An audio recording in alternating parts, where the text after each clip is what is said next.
Gracias. Esto es Sala de Guerra. Las 9 marcas para soportar el apoyo del PSOE. Se movieron los números. El marketing político. La intención de voto se ha mantenido estática.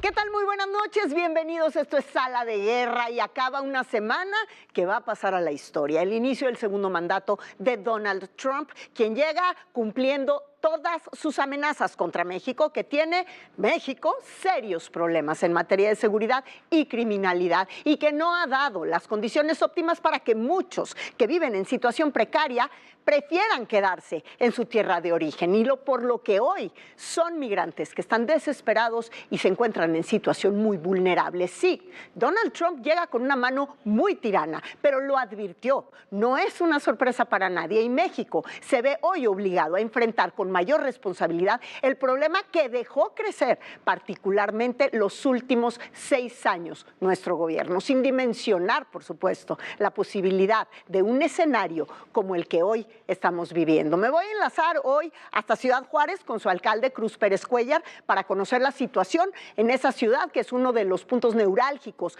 de este dramático fenómeno migratorio. La consultora Integralia presentó hace como una semana, la semana pasada, un reporte que analiza los 10 principales riesgos que pueden afectar el entorno de negocio y la gobernabilidad democrática de México en este 2025. Por eso voy a platicar con su director, Luis Carlos Ugalde, al respecto de este posible escenario. Por otro lado, uno de los temas más polémicos es la designación de los grupos del crimen organizado en México como terroristas. En la mesa de Sala de Guerra van a estar hoy para analizar sus implicaciones el académico e investigador Javier Oliva y el abogado experto en temas de seguridad Gabriel Regino. Además, mi compañero Juan Pablo de Leo, recién desempacadito de Washington, trae datos muy interesantes de la jornada del cambio de gobierno en los Estados Unidos y las popularidades. Gracias por acompañarnos. Yo soy Mónica Garza. Comenzamos.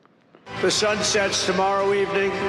The invasion of our borders will have come to a halt, and all the illegal border trespassers will in some form or another be on their way back home.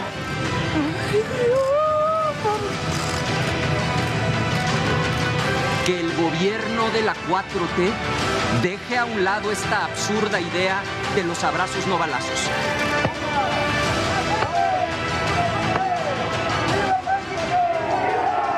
We are going to be changing the name of the Gulf of Mexico to the Gulf of America.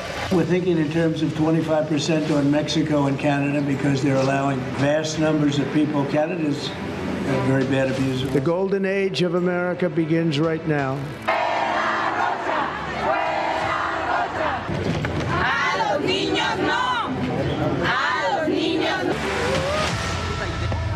El día de llegó, Donald Trump regresó a la presidencia de los Estados Unidos e inició su gobierno simbrando la política mexicana. Veamos. I, Donald John Trump, do solemnly swear. I, Donald John Trump, do solemnly swear. That I will faithfully execute. That I will faithfully execute. The office of President of the United States.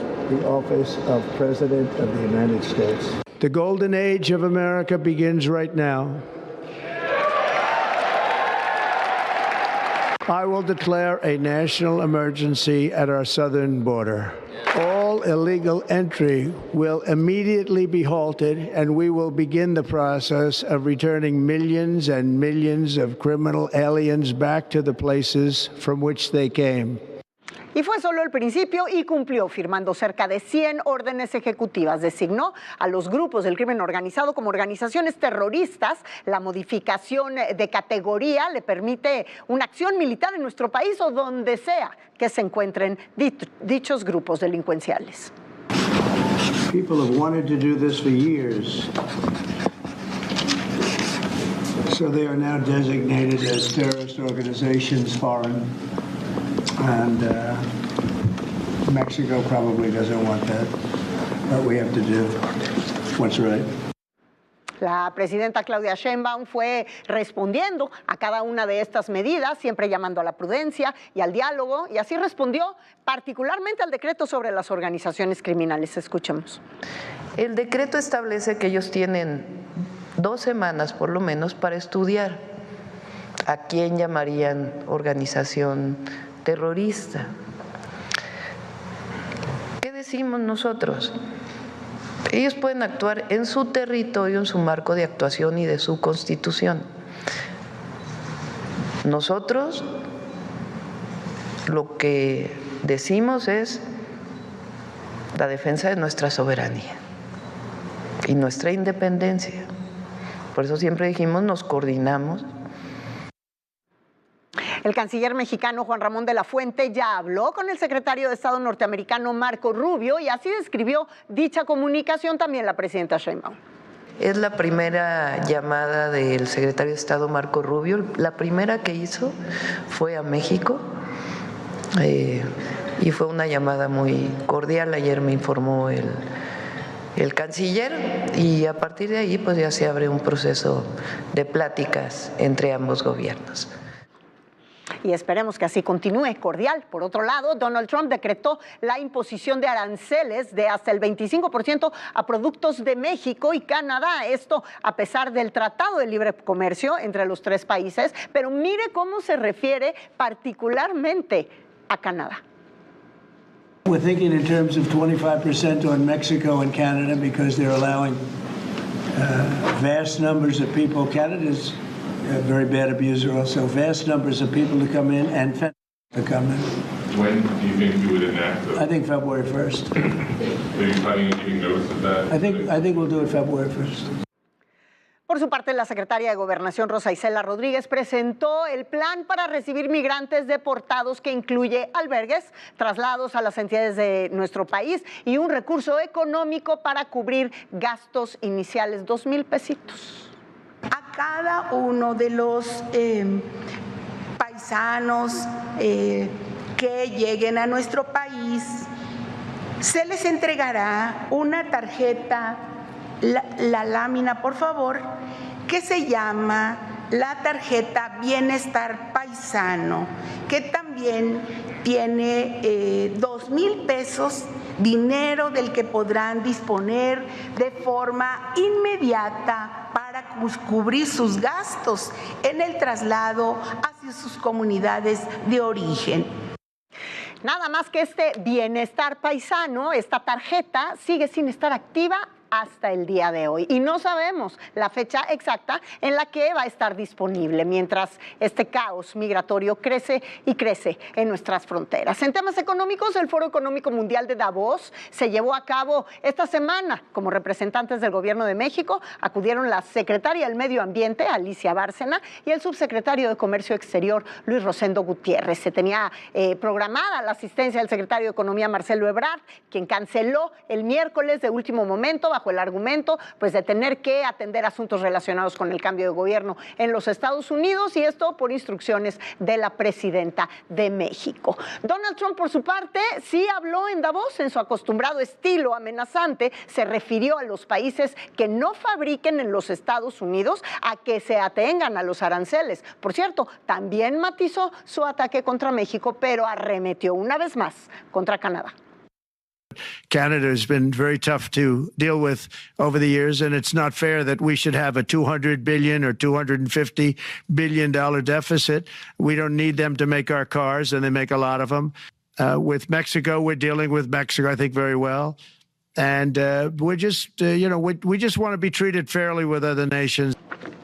Los mercados y el tipo de cambio no reaccionaron de manera negativa como se podía esperar a las primeras acciones de Donald Trump contra México, pero mejor que nos hable de esto mi colega Carlos Mota, que ya se encuentra aquí en la mesa de Sala de Guerra. ¿Cómo estás, Carlos? Hola, querida Mónica, qué gusto estar contigo. Muy buenas noches. Oye, pues sí, una sorpresa. La verdad, la reacción de los mercados mexicanos, sobre todo del tipo cambiario, del dólar con el peso. El peso se ha fortalecido, así quedó hasta el viernes. Había amanecido creo que a 20, sí, algo así. Así es. Entonces, bueno, pues no está tan grave el escenario como lo preveíamos, ¿no? Lo que pasa es que ya lo había descontado el mercado. Ya ves que los mercados se adelantan a lo que está ocurriendo. Sí. Entonces, tuvimos un evento en México que fue la elección presidencial, que eso alteró el tipo de cambio. Y después, cuando se conformaba el posible triunfo de Donald Trump, que finalmente se materializó en la elección de noviembre, pues efectivamente los mercados volvieron a descontar por anticipado lo que estamos viviendo ahora. ¿Cuál era el temor? El temor era que se impusieran estos aranceles de 25% en contra de las exportaciones mexicanas desde el primer día de la presidencia, y eso no ocurrió.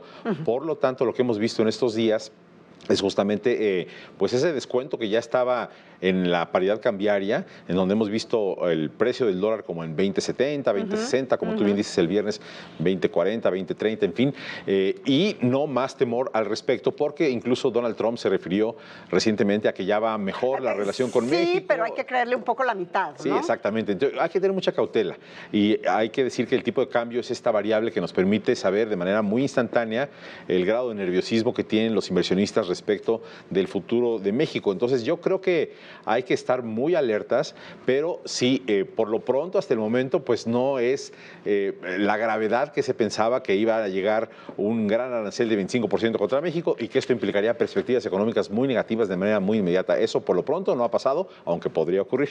Para este 2025, para la inversión extranjera en México, con el fenómeno extraordinario migratorio que estamos enfrentando en México, ¿qué implicaciones puede tener? Pues mira, está el Plan México que la presidenta Sheinbaum presentó en el Museo de Antropología hace algunos días, y ella dice que quiere meter a la economía mexicana en las primeras 10 economías del mundo, que va a regresar o a fortalecer la manufactura mexicana, lo cual implica que llegue el famoso nearshoring o las inversiones que están o saldrían de China y vendrían eventualmente a México, y esto traería decenas de miles de millones de dólares a nuestro país.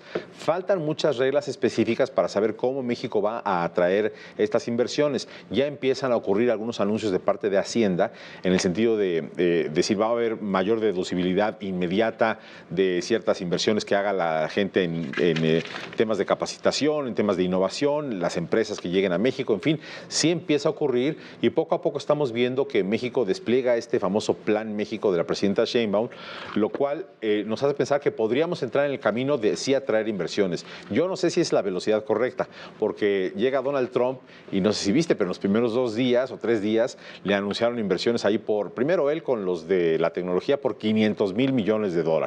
Una enorme cantidad de dinero para inteligencia artificial. Después, a los 2, 3 días, le llamó el príncipe de Arabia Saudita y le dijo, ahí te van otros $600,000 millones en los siguientes 4 años de inversión.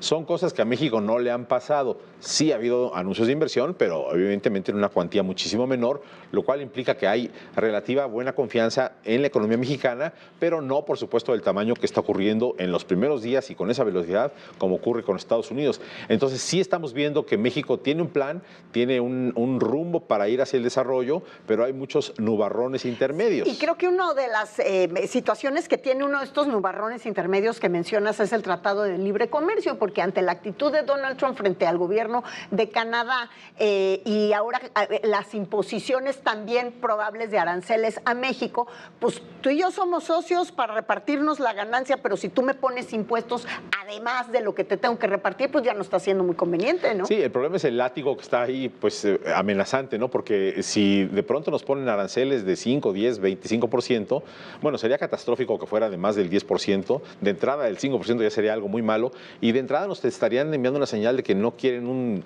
libre comercio con nosotros porque estarían violentando el tratado vigente. Eso estaría muy mal. Ahora, por otro lado, si efectivamente llegamos a un acuerdo con temas que son sensibles en Estados Unidos, como los migrantes, el tráfico de fentanilo, temas de seguridad que son prioritarios en la Unión Americana, y eso además se suma a una correcta revisión del tratado comercial de aquí hacia adelante, pues entonces podríamos entrar en una época dorada en donde de pronto pues hasta atraeríamos mucho más inversión, no nada más por el nearshoring que veníamos hablando 2 años atrás, sino porque entraríamos en una alianza definitiva con Estados Unidos para los siguientes años. Creo que ese es un camino con la mayor probabilidad, y por eso yo sería optimista en este momento. Quizá los mercados leyeron eso y por eso el dólar ya no se fue para arriba más rápidamente.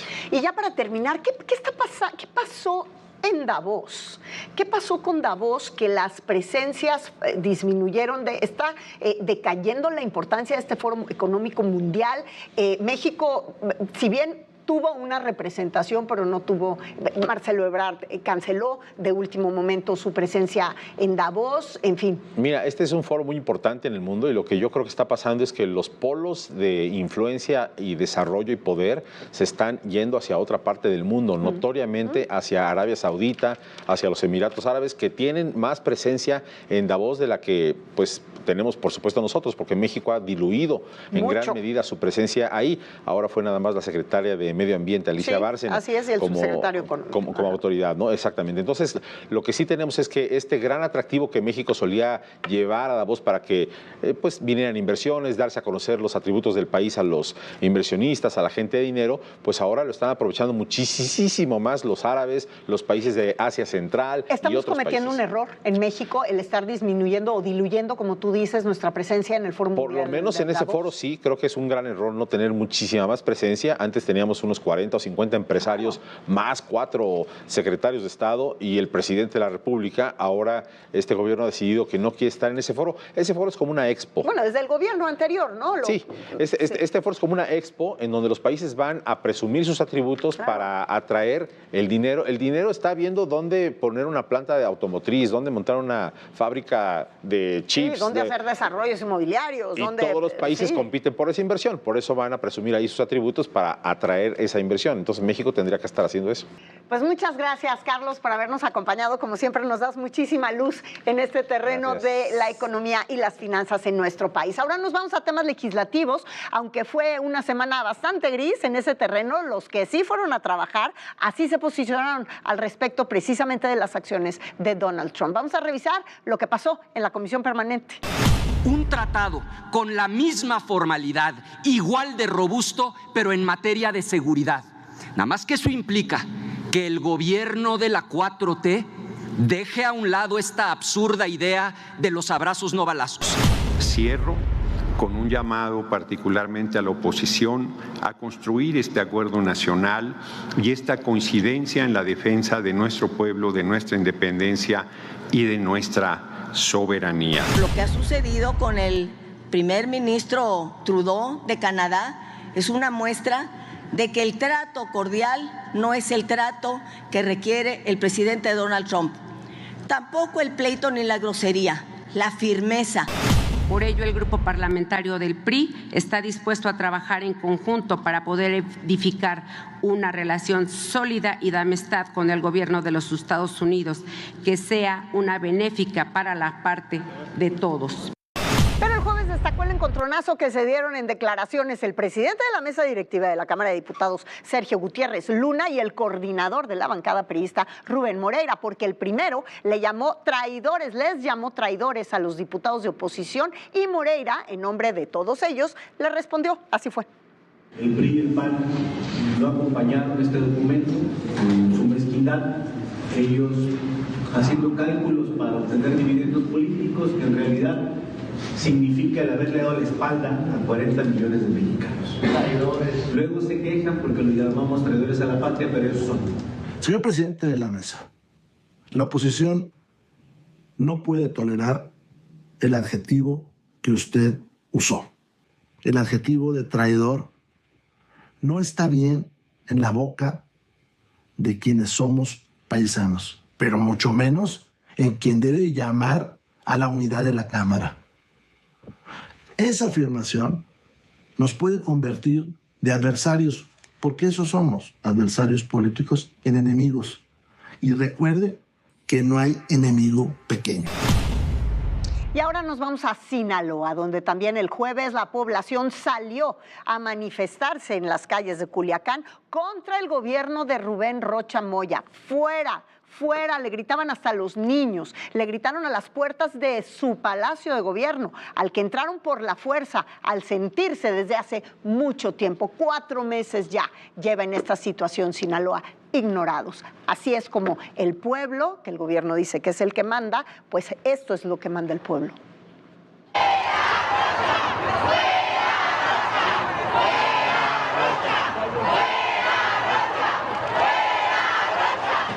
La gente está enojada, muy enojada en estos momentos. ¿Quién lo va a pagar? ¡Con los niños no! ¡Con los niños no! ¡Con los niños no! ¡Con los niños no!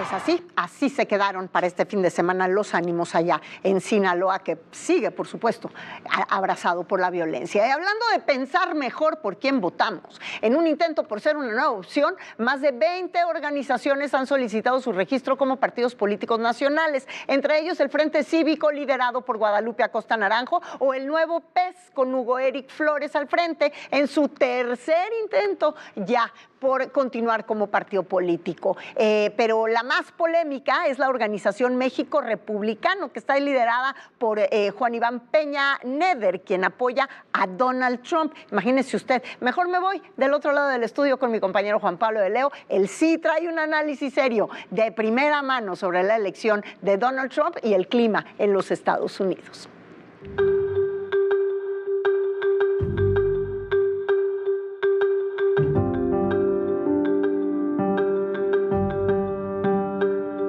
¿Cómo te fue en Washington? ¿Cómo estás? Muy buenas noches. Bien, una experiencia distinta con mucha seguridad alrededor del presidente Trump. Nunca lo exponen al público, nunca lo exponen áreas abiertas. Yo entiendo el tema del clima, era un clima así muy frío, pero yo te aseguraría que la razón principal por la cual cambiaron la inauguración y cambiaron la juramentación tiene que ver con temas de seguridad. Pocas veces se había visto ese tipo de seguridad en Washington. Sí, claro. Pues arranquémonos. Vamos a revisar, Moni, cómo arranca el presidente, ahora sí, Donald Trump, en cuestión de números, en cuestión de aprobación y también las políticas y el de lo que has platicado y vas a estar platicando el día de hoy con respecto a las acciones ejecutivas. La línea roja es la aprobación con la que empezó Donald Trump en su periodo anterior, en el 2018, 16-18, y la línea azul es cómo empieza Joe Biden en cuanto a aprobación.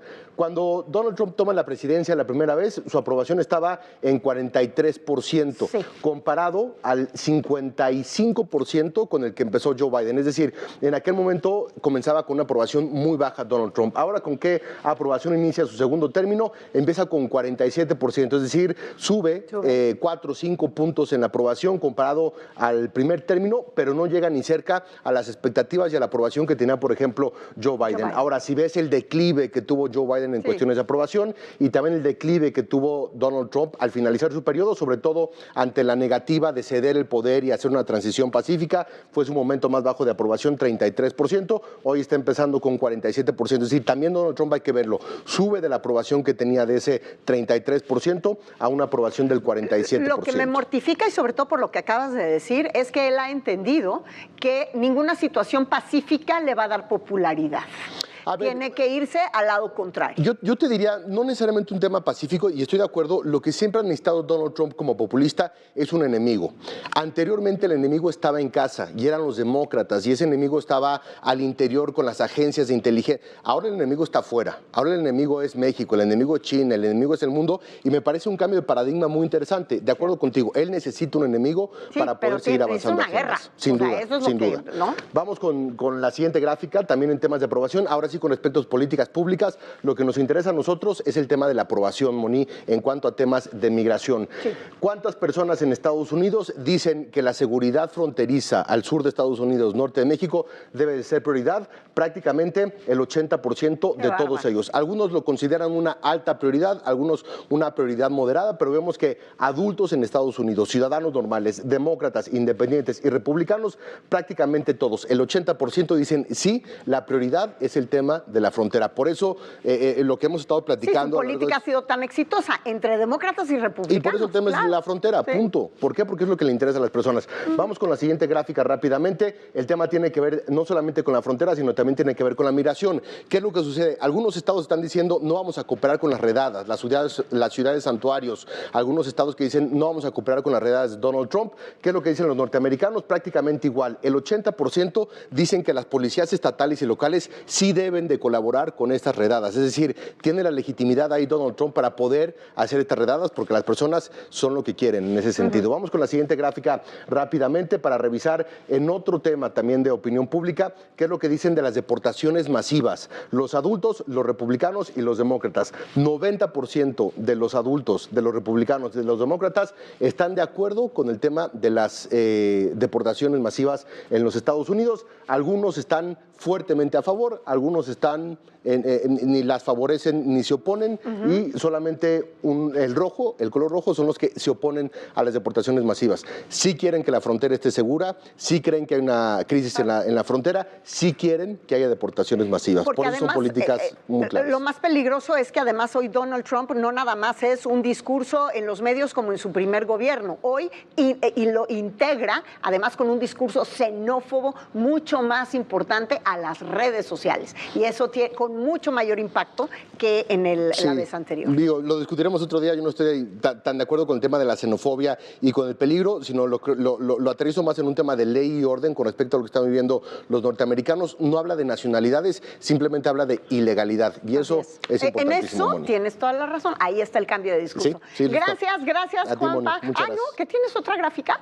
Sí, bueno, si le damos esta gráfica rápidamente, ahí donde sí hay un gran desacuerdo es con esta posibilidad de que las personas que nacen en Estados Unidos de padres ilegales no tengan la nacionalidad norteamericana. Vemos dos temas que lo favorecen fuertemente, los independientes y los republicanos, cerca del 70%, 50%. Ya si nos vamos a los demócratas, solamente el 26% está de acuerdo con ello, y si nos vamos a la sociedad, están divididos 50-50 en cuanto a el derecho a obtener la ciudadanía norteamericana solamente por el hecho de nacer en Estados Unidos. Es todo un tema, y va a ser todo un tema eso de la ciudadanía americana por nacimiento. Es correcto. Ya lo platicaremos con más calma después. Nosotros nos vamos a un corte. Juanpa, entramos de lleno al tema de los migrantes, precisamente en la frontera norte. En la línea, el alcalde de Ciudad Juárez, Cruz Pérez Cuellar. Regreso a platicar con él en un momento.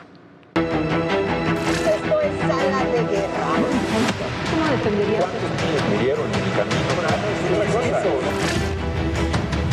ADN 40.mx con Tania Gómez. Domingo, 12 de la tarde, por ADN 40. Siempre conmigo. México cuenta con más de 500,000 de tiendas de abarrotes que atienden a 81 clientes diarios, con un promedio de venta de 47 pesos, lo que significa aproximadamente 4,000 pesos al día. Sin embargo, el 42% de estos establecimientos no usan herramientas digitales.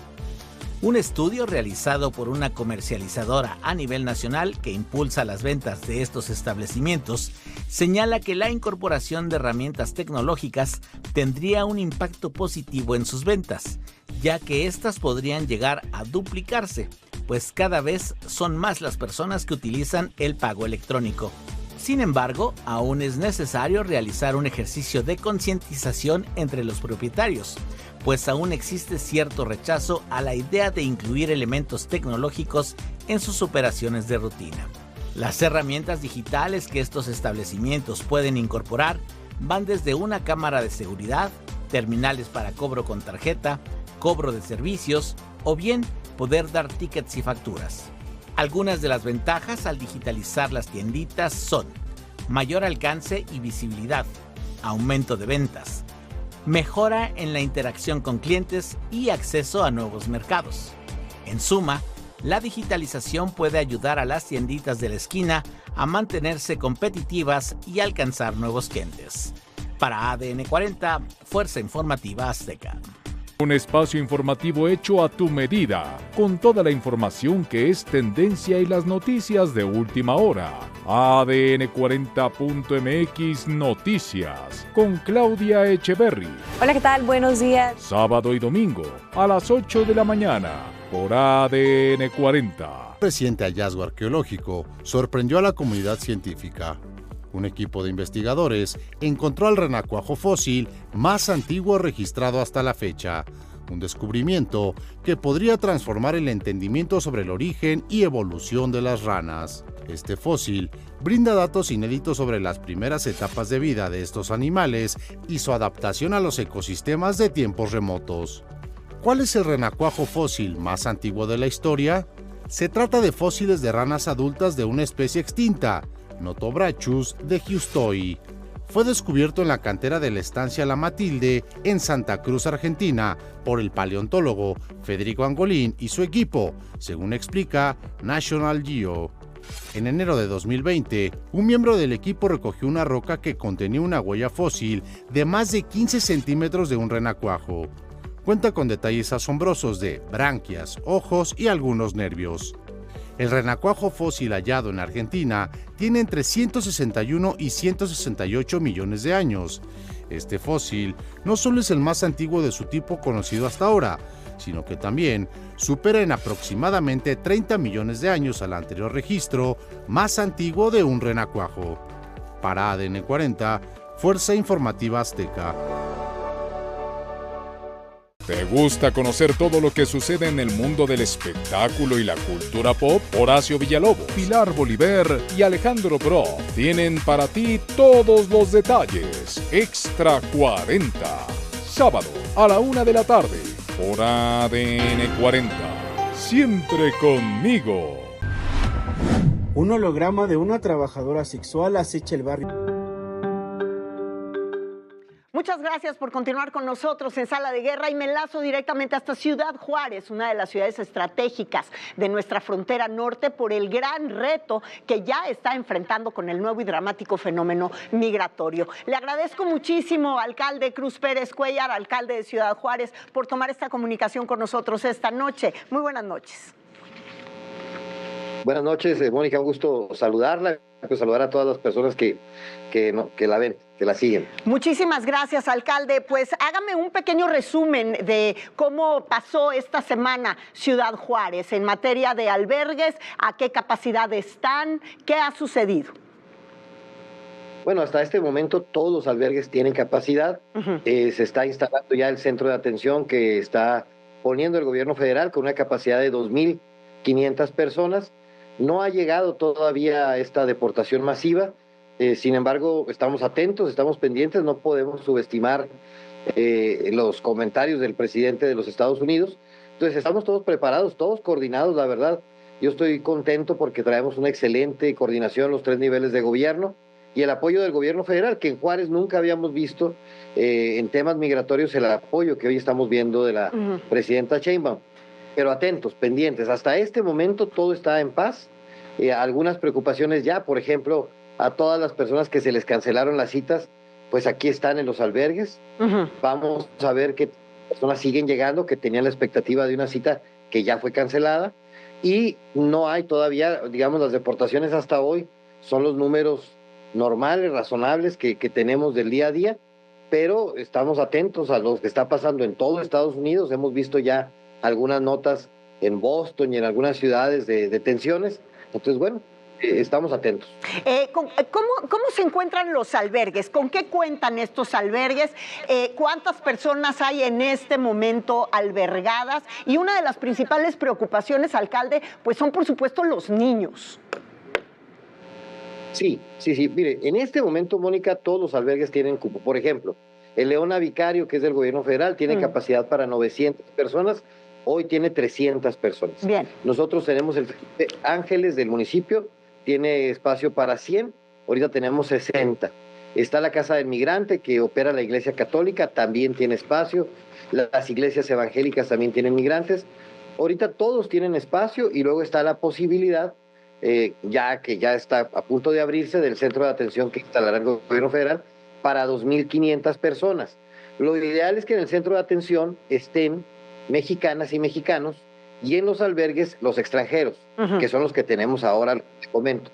Pero insisto, o sea, estamos todos a la expectativa de en cualquier momento puede llegar esta deportación y es lo que nos tiene atentos. Estamos coordinados, el gobierno federal, el gobierno del estado y el gobierno municipal, y estamos preparados con una serie de comités que se instalaron por la secretaria del Bienestar, Ariadna Montiel, y estamos en espera. ¿Cuáles son las acciones con los extranjeros, digamos, con los que no son ciudadanos mexicanos? ¿Cuánto tiempo podrán permanecer en estos albergues? ¿Se les va a repatriar a sus países de origen? ¿Cómo está operando eso? Bueno, esa es la idea. Es un tema todavía complejo, es decir, lo que deseamos nosotros, por decirlo de alguna manera, es que estén en un tiempo razonable, como lo están ahora, 1 a 2 semanas. ¿Cuánto? ¿De 1 a 2 semanas, alcalde? Más o menos es lo que duran ellos aquí, pero estábamos con otra política migratoria. Llegaban, se instalaban en los albergues, esperaban su cita. Por ejemplo, en el albergue municipal tenemos celulares para que para que pudieran en su momento ver el CBP, ya eso ya no está por lo pronto. Entonces, pues es un tema complejo. Lo ideal para el gobierno mexicano, para los 3 niveles de gobierno, es que estén un tiempo razonable y poderlos repatriar. Pero tendremos que irlo viendo conforme vaya avanzando esto. Y los mexicanos, está todo un dispositivo para que puedan regresar a su lugar de origen también en un tiempo razonable.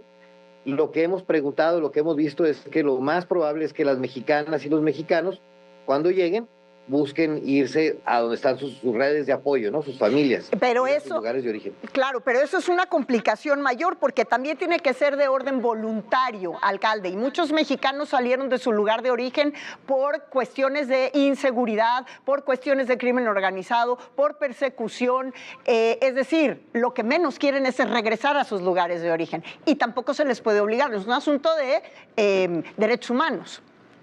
Claro, los mexicanos, las mexicanas, pues están en su país, aquí en México. No, nosotros tenemos muchos acuerdos con la iniciativa privada. Como usted sabe, usted lo dijo, Mónica, Juárez es una ciudad de migrantes. Entonces, aquí tenemos muchos acuerdos para aquellas mexicanas y mexicanos que no se quieran regresar, pues estaremos buscándoles empleo. Afortunadamente aquí hay mucho trabajo. Entonces, estaremos buscándoles empleo para que puedan hacer su vida si ellos desean quedarse aquí. Claro, y los que se quieren... Pero no solo es el empleo, alcalde, es el empleo, es la habitación, es el abrigo, es las escuelas para los niños. Por eso le preguntaba yo particularmente, ¿hay algún programa que se esté por lo menos diseñando? Yo no digo que ya lo tengan, pero que se esté diseñando para el asunto de los menores. Es muy vulnerable este grupo. Sí, hace unos días, estuvo la secretaria Ariadna Montiel con nosotros y se instalaron varios comités. Un comité es específicamente dedicado para la atención de niñas, niños y adolescentes. Ahí está involucrado el gobierno federal a través de la Secretaría del Trabajo, está el gobierno del Estado a través del DIF estatal, está también el gobierno municipal a través del DIF municipal, y ahí estaremos viendo. Por eso le decía yo que acá es bueno, porque hay, por ejemplo, varias escuelas en Ciudad Juárez, donde tenemos hasta niños africanos estudiando, o de que están vinculadas con los albergues y que atienden a niños extranjeros.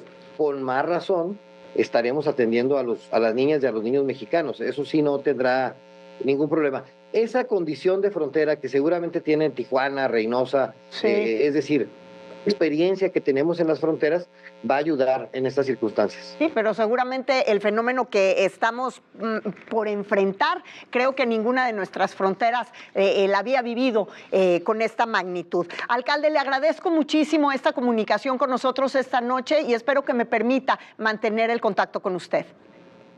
Con mucho gusto. Gracias, Mónica, y estamos a sus órdenes. Buen día. Muchísimas gracias, el alcalde de Ciudad Juárez, Cruz Pérez Cuellar, y bueno, pues a nada de recibir esta nueva caravana migrante con estas nuevas políticas, además desde los Estados Unidos. Le doy la bienvenida también a Luis Carlos Ugalde, esta noche director general de Integralia Consultores. Ya les decía yo, presentaron hace como una semana un reporte muy interesante sobre 10 puntos específicos que pueden vulnerar de varias maneras la gobernabilidad de nuestro país y sobre todo la situación económica en México para este 2025. Luis Carlos, muy buenas noches. Gracias por esta comunicación. Muy bien, Mónica. Gracias. La gente que pueda leer este reporte que está en nuestra página de Integralia Consultores. Y decirte antes de entrar que nosotros hacemos este reporte de manera anual para tratar de detectar cuáles son los riesgos para el clima de negocios y las inversiones principalmente, de tal forma que las empresas y los inversionistas puedan prevenirlos, mitigarlos y aprovechar las oportunidades que México ofrece y que son muchas. Pero pensando en los riesgos, creo que el primero ya está ocurriendo, es Trump, todo el mundo ha hablado de él. Claro. Creo, sin embargo, que la primera semana de Trump deja un poco de cierta esperanza moderada, es decir, ya declaró a la frontera como una zona de emergencia, ya dijo que vienen algunas tarifas, no sabemos cuáles, ya declaró que los cárteles de la droga mexicanos son organizaciones terroristas. pero hay cierta moderación en lo que yo pensaba, primero porque no se ha involucrado en ataques personalizados contra el gobierno mexicano, es decir, no ha atacado como ha atacado a Panamá o a Dinamarca o a Groenlandia con incluso invadirlos. Con México ha sido ligeramente amable. Fíjate nada más, ayer en Davos o antier en Davos dio un mensaje y dijo que con México las pláticas iban bien. 2, el tema de las tarifas, no ha anunciado cuáles van a ser. Y yo intuyo que es probable que las tarifas sean temporales, no permanentes, porque para Estados Unidos sería contradictorio poner tarifas permanentes a México cuando quiere competir con China. Sí. Y en el tema de las organizaciones terroristas, eso está complicado. Pero ojalá esto genere más cooperación con México. En lugar de que Estados Unidos mande acciones unilaterales encubiertas, que esto genere cooperación. Entonces, Trump es un riesgo, ya está habiendo presiones en la frontera, esto es un problema, pero ojalá México lo pueda sortear en los próximos meses y años. El siguiente riesgo que te quiero comentar es el tema del tratado comercial. Este tratado comercial que hace 30 años se gestó y que ha sido muy benéfico para México, tiene cada vez menos aliados. En Canadá hay un nuevo grupo, el Partido Conservador, que seguramente va a ganar las elecciones en los próximos meses y han dicho que ya no quieren que México esté en la mesa. En Estados Unidos el mismo Trump no cree en el libre comercio, de tal forma que corremos el riesgo de que este acuerdo comercial se diluya en los próximos años y deje de ser la palanca que ha sido para México. Ese es otro riesgo, Mónica, que nosotros detectamos en este reporte. El otro riesgo pues es la concentración del poder. Este es un riesgo doméstico. Cuando alguien tiene tanto poder como lo tiene hoy el gobierno, Morena, el régimen, esto siempre es un problema. Lo fue en México hace 40 años cuando el PRI era muy poderoso, lo es ahora, lo es en cualquier país donde alguien prácticamente no tiene un contrapeso. Claro. Y esto es un riesgo para el sector privado y para la sociedad en general, porque cuando tienes mucho poder político y además tienes mucha popularidad, porque este gobierno es muy popular, y además, Mónica, hay mucho optimismo en la sociedad. Hace muchas décadas yo no veía tan buen humor de la gente cree que vamos en la ruta correcta, que las cosas van a salir bien, entonces eres poderoso, eres popular y la gente está contenta. Ese es un cóctel para la arbitrariedad. Bueno, la gente está contenta siempre y cuando no vive en Sinaloa, ¿verdad? Porque también uno de los riesgos que tú apuntas es precisamente la violencia, pero para el tiempo que nos queda, que es poco, no quisiera irme sin que me hagas por lo menos un apunte de 30 segundos sobre otro de los riesgos que se refiere a las reformas electorales, Luis Carlos, que por cómo se están avisorando vulneran la competencia política sana, legítima. Sí, va a haber una reforma electoral este año y el riesgo es de que en aras de que salgan más baratas las elecciones, acabes por demeritar o reducir los estándares que el INE ha usado en los últimos 30 años para organizar elecciones. Este es un problema porque tenemos un gobierno muy poderoso, tenemos un Congreso muy poderoso alineado al gobierno, pero la democracia significa que los que ganan hoy no necesariamente son los que ganan mañana. El riesgo de una reforma electoral es que si cierras la ventana de la competencia, los que están hoy se van a quedar siempre al margen de lo que la gente diga.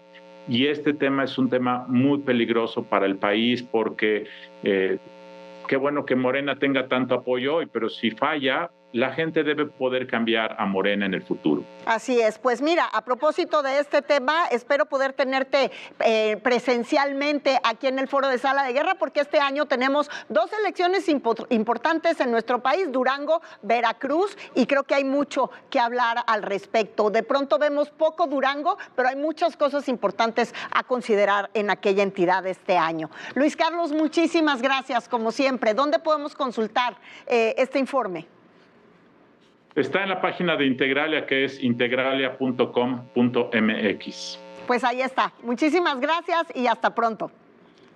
Hasta pronto, Mónica. Y con ustedes nos vamos a un corte comercial, pero antes los quiero dejar con el cartón de esta semana bajo la pluma de Osvaldo Monos, quien nos dibuja, pues sí, a los narcoterroristas mexicanos, porque esos son.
ADN 40.mx con Tania Gómez. Domingo, 12 de la tarde, por ADN 40. Siempre conmigo. México cuenta con más de 500,000 de tiendas de abarrotes que atienden a 81 clientes diarios, con un promedio de venta de 47 pesos, lo que significa aproximadamente 4,000 pesos al día. Sin embargo, el 42% de estos establecimientos no usan herramientas digitales. Un estudio realizado por una comercializadora a nivel nacional que impulsa las ventas de estos establecimientos señala que la incorporación de herramientas tecnológicas tendría un impacto positivo en sus ventas, ya que éstas podrían llegar a duplicarse, pues cada vez son más las personas que utilizan el pago electrónico. Sin embargo, aún es necesario realizar un ejercicio de concientización entre los propietarios, pues aún existe cierto rechazo a la idea de incluir elementos tecnológicos en sus operaciones de rutina. Las herramientas digitales que estos establecimientos pueden incorporar van desde una cámara de seguridad, terminales para cobro con tarjeta, cobro de servicios o bien poder dar tickets y facturas. Algunas de las ventajas al digitalizar las tienditas son mayor alcance y visibilidad, aumento de ventas, mejora en la interacción con clientes y acceso a nuevos mercados. En suma, la digitalización puede ayudar a las tienditas de la esquina a mantenerse competitivas y alcanzar nuevos clientes. Para ADN 40, Fuerza Informativa Azteca.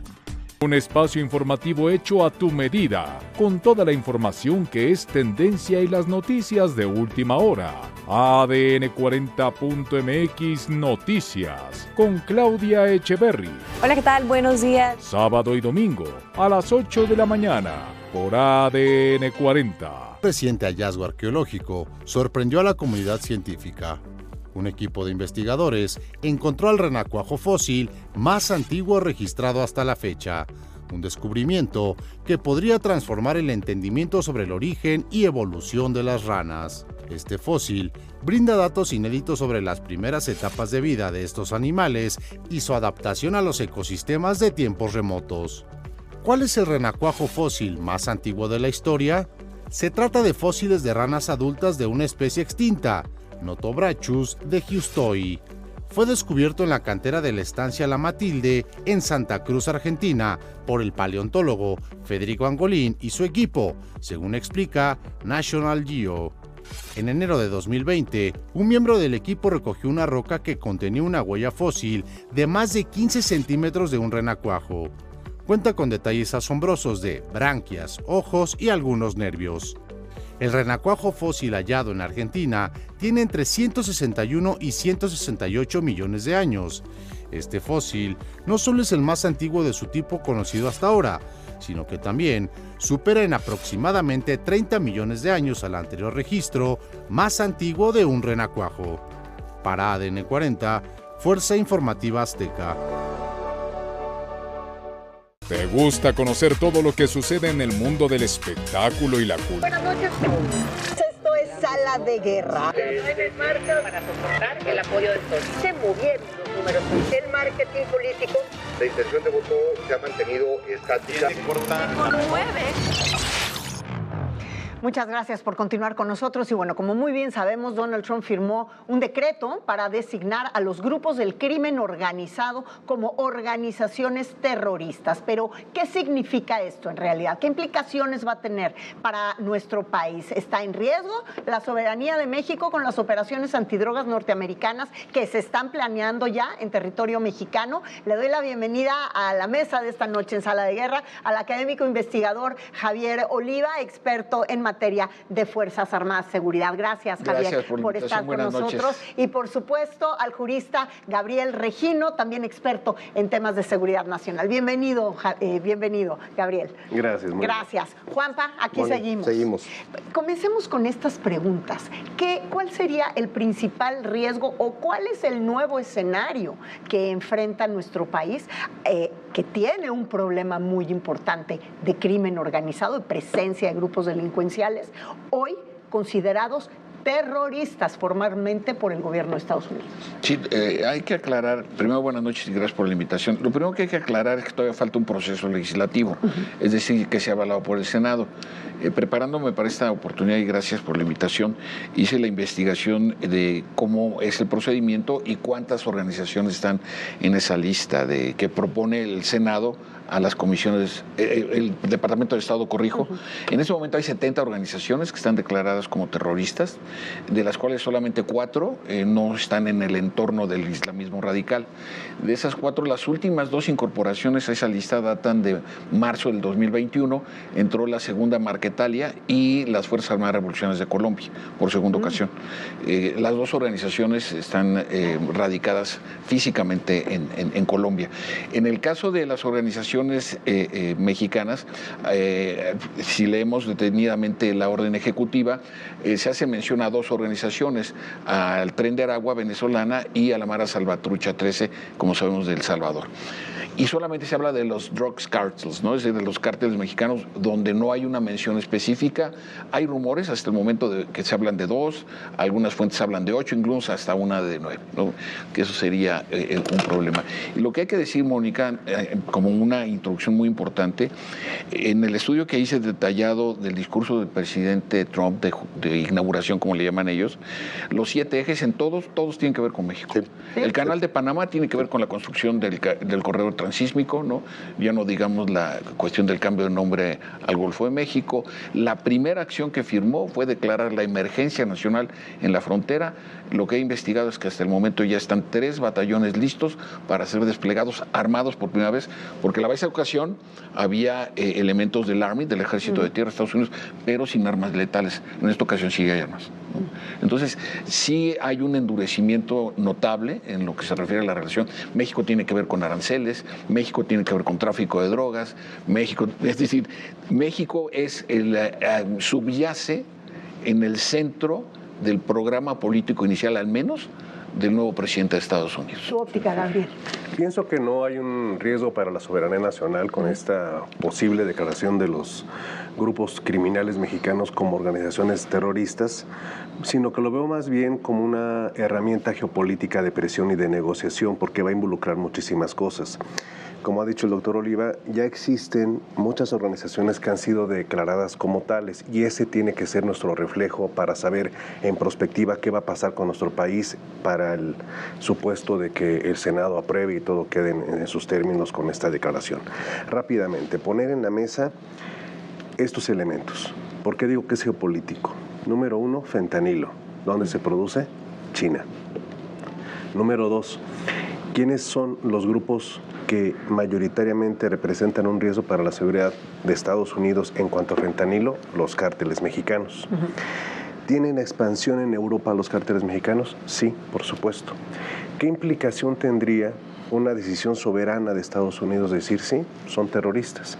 Las implicaciones son de carácter legal y de carácter proactivo en el siguiente sentido: aseguramiento de cuentas bancarias de todas las personas que tengan sospecha de estar relacionadas de alguna manera con estas operaciones. ¿Se imaginan cuántas empresas chinas podrían caber dentro de este espectro? Y a eso traigo a colación pues toda la problemática que existe y que ha venido existiendo entre estas potencias. Déjeme hacer un paréntesis aquí, porque tú como abogado penalista, aquellas personas que se encuentran involucradas con el crimen organizado mexicano y detenidas en los Estados Unidos, al estar considerados hoy, o a menos de que pase, que pase ya como regla jurídica en los Estados Unidos por el Congreso, al estar considerados terroristas, también debe por fuerza de cambiar su situación jurídica. A los que están en proceso no. Esto viene hacia o sea, no adelante. Es retroactivo. No es retroactivo. Aquí es algo un poquito más grande. Porque, por ejemplo, Estados Unidos tiene una oficina que se llama la OFAC, que es la que asegura, señala quiénes son posibles integrantes de organizaciones criminales, hacen lavado de dinero, asegura cuentas, no les permite estar en el sistema financiero internacional.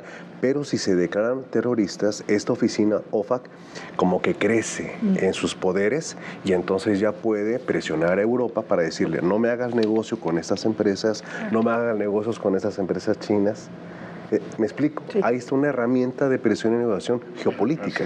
Javier Gabriel, entendiendo que efectivamente la decisión soberana de Estados Unidos se refiere específicamente a un tema económico, financiero, de cuentas, de empresarios y de personas que pudieran estar ligadas en ese sentido a los cárteles y al crimen organizado, ¿cómo han visto la respuesta, sobre todo los políticos mexicanos, del gobierno mexicano, de los políticos mexicanos, hablando de este tema de soberanía, hablando de este tema de que casi de que sí son cárteles, pero son nuestros cárteles y nadie nos va a venir a decir cómo se manejan los cárteles? ¿Qué opinan respecto a esta discusión, incluso a veces me parece innecesaria, con respecto a la soberanía o no de México y de la posición del gobierno mexicano ante esta declaratoria? Sí, a mí yo he tratado de estar promoviendo dos líneas de argumentación. No sé si finalmente las consideren. La primera es que para mí en inglés se le dice shortcut, ¿no? Es una treta, es un atajo lo que está haciendo Trump, un poco en la misma línea de lo que señalaba Gabriel, para presionar en el Tratado de Libre Comercio, que incluso ya ayer declaró que sí iba a adelantar la negociación. Es decir, si se llegara a dar esta declaratoria a Estados Unidos, ¿verdad?, no podría tener un socio fronterizo con organizaciones terroristas. Las propias leyes estadounidenses impedirían tener esos acuerdos, ¿no? Eso es lo primero. Y lo segundo, ¿quién no se ha aprovechado? Seguir empujando el control, no prohibición porque es un derecho constitucional, como sabemos, la famosa segunda enmienda, seguir empujando el control de armas, porque el que vende armas, el que compra armas y las introduce a México, se vuelven factores cooperantes de terrorismo. Entonces, según el Departamento de Comercio, hay 27,000 negocios de venta de armas en los estados fronterizos. Entonces, si un negocio en Utah vende un fusil de asalto, o en el estado de Arizona, donde sea, vende un fusil de asalto de repetición con sus pertrechos o municiones, ¿no? Y ese fusil aparece en alguna escena. Acuérdense que de cada 10 armas que se incautan en escenarios de delitos violentos, 8 han sido vendidas en Estados Unidos. Entonces, esas armas que terminan en manos de terroristas, ¿quién se las vendió? ¿No? Entonces, esto podría, yo no sé por qué no lo han hecho, no lo han dicho: oigan, declárenlos, pero controlen armas, o les van a seguir vendiendo armas a los terroristas, que ustedes les llaman ahora así, para que aquí en México nos sigan estas. Ya está pendiente la demanda de México con las americanas. La de Marcelo Ebrard, que la promovió Marcelo Ebrard en su momento. Gabriel. Es una estrategia, la del discurso político mexicano, de un proteccionismo que puede ser interpretada precisamente como un proteccionismo delictivo. Entonces, es muy riesgoso estar diciendo que Estados Unidos no puede hacer eso de manera unilateral, porque lo que se está diciendo es que México no ha hecho su tarea en el combate eficaz y eficiente a las organizaciones criminales, lo que le está llevando a nuestro vecino país del norte a este extremo, que es una posibilidad, pero que tensiona mundialmente a muchos actores que sí existen y que están cooperando con estas organizaciones, sobre todo en lo que tiene que ver con el lavado de dinero, con el blanqueo de capitales. Eso es un hecho. Entonces, poder declarar a estas organizaciones como terroristas, insisto, empodera a todas las áreas de inteligencia de Estados Unidos para ampliar sus acciones. No olvidemos que se dice que nuestro próximo embajador de Estados Unidos en México será precisamente un Rambo, una persona experta en seguridad, experta en el tema de inteligencia. La gente lo hacía así. Y entonces todo esto entra en ese círculo. Fentanilo, China, Europa, dinero, falta de controles en México, y entonces eso podría ser la cuña para que finalmente nuestro país realmente articule una estrategia sólida, eficaz y eficiente para combatir este flagelo que hoy Sinaloa pues es nada más una punta del iceberg de lo que pasa en todo el país. Bueno, entre otros estados además, y quienes también entonces tendrían que, para esta estrategia que menciona Gabriel, ampliar sus acciones, pues es el ejército mexicano, ¿no? Bueno, en general, digamos, las Fuerzas Armadas, ¿no? Desde luego.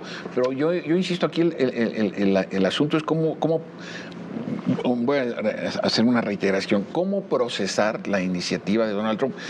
Todavía no pasa por el Congreso, pero el hecho de que la haya firmado, ¿no? A los minutos de haber jurado, de haber tomado protesta ya en el Capitolio y después en la sala. Entonces, esto nos indica mucho. De hecho, los primeros 2 o 3 minutos da los agradecimientos necesarios. Dice, la primera que voy a firmar, que no se le ha prestado tanta atención y que sí es seria, y claro, como bien apunta Gabriel, pues es su soberanía y pues, es su territorio, pero el hecho de que diga, voy a firmar la emergencia nacional en la frontera sur, fue la primera que firmó, fue lo primero que dijo en el discurso, un discurso relativamente corto de 32 minutos. Entonces, esto, ¿qué implicaciones va a tener si bien es cierto que van a estar en labores de apoyo a la patrulla fronteriza, ¿no? A la Border Patrol, estas implicaciones, pues evidentemente no es un mensaje amable, por decirlo así, no por más que lo edulcores al mismo, ¿no? Gabriel. Y habría que insistir en vernos en el reflejo de lo que pasó con las FARC en Colombia. Como dice el doctor Oliva, es la segunda vez que están en la lista, pero ya estuvieron. ¿Qué implicó eso? Implicó apoyo económico, incluyó asesoramiento militar, participación en algunos puntos del ejército de los Estados Unidos, pero sobre todo presionó a Colombia a tomar decisiones de política para no quedar aislados de Europa ni de Estados Unidos. Y Colombia actuó en consecuencia. Además. Colombia actuó en consecuencia. Ahorita Colombia tiene un grave problema nuevamente derivado en sus fronteras con el narco, con la guerrilla, y entonces México tiene que ver eso. Y en vez de decir, voy a poner a unos abogados a que analicen qué van a ser las consecuencias, no, hay que actuar, no hay que decir, se van a meter, como bien lo dice Juan, con nuestros cárteles, son nuestros. No son producto nacional que se tenga que proteger, sino al contrario, decir, correcto, vamos a trabajar. Vergonzosamente sí son producto nacional. Sí, vergonzosamente, hay quien no lo vea así, parte del discurso en ese sentido. Exacto. Sucedió en algún momento con la iniciativa Mérida, con el presidente entonces Felipe Calderón. Después el presidente Enrique Peña Nieto comenzó, digamos, a cerrar esas posibilidades de colaboración, y Andrés Manuel López Obrador de plano cerró la puerta con llave con respecto a la colaboración. A mí me ha parecido de cierta manera... Quedó el acuerdo bicentenario, ¿no? Y me ha parecido de cierta manera prudente de la presidenta Claudia Sheinbaum decir, sí hay soberanía, pero también la colaboración va a ser innegable, necesaria, y la colaboración quizá como no lo habíamos visto en varios años, ¿no? Sí, yo coincido con Gabriel, más allá del discurso también lo que se necesitan son acciones, pero acciones que se vean, acciones evidentes, Gabriel. Absolutamente. Tenemos un minutito para cada uno. Y eso tiene que ver mucho con colaborar con las extradiciones, las investigaciones, fortalecer el combate al lavado de dinero y realmente hacer una política eficaz contra el crimen organizado. Para cerrar. Rápidamente. Primero, gracias a Sala de Guerra, gracias por la invitación y un gusto estar con Gabriel. Lo primero, tenemos una gran ventaja. Ya sabemos cómo gobierna Donald Trump, ¿no? Ahora, el problema es que las 2 veces que ganó la presidencia, le ganó a 2 mujeres. Y entonces esto refuerza su perfil machista indudable, ¿no? Y esto también, en la medida en que no se puede reelegir, también lo radicaliza. Entonces me parece que tenemos los suficientes elementos para analizar y prever, y en ese sentido tomar acciones preventivas y de presión. También nosotros tenemos muchos elementos y recursos que, como tú bien dices, tendrían que estar ya estructurados en distintos procedimientos y decisiones. Pues vamos a seguirlo platicando indudablemente. Les agradecemos muchísimo a los dos haber estado esta noche con nosotros. Gracias, Juanpa. Gracias, Nos vemos la próxima semana. Y ustedes, gracias, como siempre, por habernos acompañado. Tengan un gran inicio de semana. Yo soy Mónica Garza. Nos vemos el próximo domingo. Esto fue Sala de Guerra. ¿Qué tal? Muy buenas noches. Esto es Sala de Guerra. 9 marcas para soportar el apoyo del sol. Se movieron los números. El marketing político. La intención de voto se ha mantenido estática. Con 9.